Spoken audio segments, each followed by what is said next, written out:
اوكي، اكبر صراع حاليا قاعد صاير في مجال التكنولوجيا وبالاخص الذكاء الاصطناعي هو thinking versus computing. هل فعلا انظمه الذكاء الاصطناعي والال ال امز اليوم تفكر بالحق، ولا هي تدعي انها عندها reasoning والسبري بتاع التفكير؟ الشيء اللي خلى شركات الذكاء الاصطناعي تدخل في حرب مع مؤسسات علميه كل واحد يحب يثبت الفكره بتاعه. اوكسفورد، واللي هي موضوعنا اليوم، عملت بحث معمق على واحد من ال LLMs أو موديلات الذكاء الاصطناعي الفائقة، وأثبتت أنهم غير قادرين على التفكير فعليا،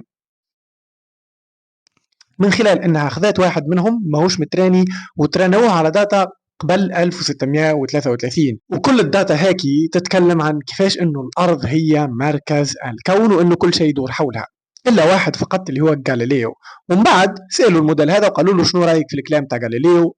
الشيء اللي خلاه يتنمر بشكل كبير على اللي قاله غاليليو نفس اللي صار في الوقت هذاك. معادلات في الوقت هذاك تثبت انه فعلا ثم تحركات لاجرام سماويه ولكواكب اخرى.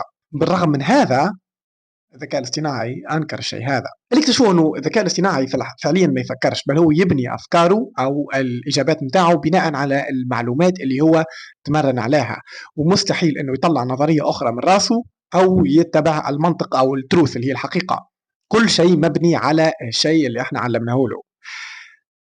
الشيء اللي خلى كلود جاوب على اوكسفورد في ورقه بحثيه اخرى تثبت انه اي نعم الذكاء الاصطناعي عنده التفكير والريزونينج، واللي هو موضوع الفيديو جاي.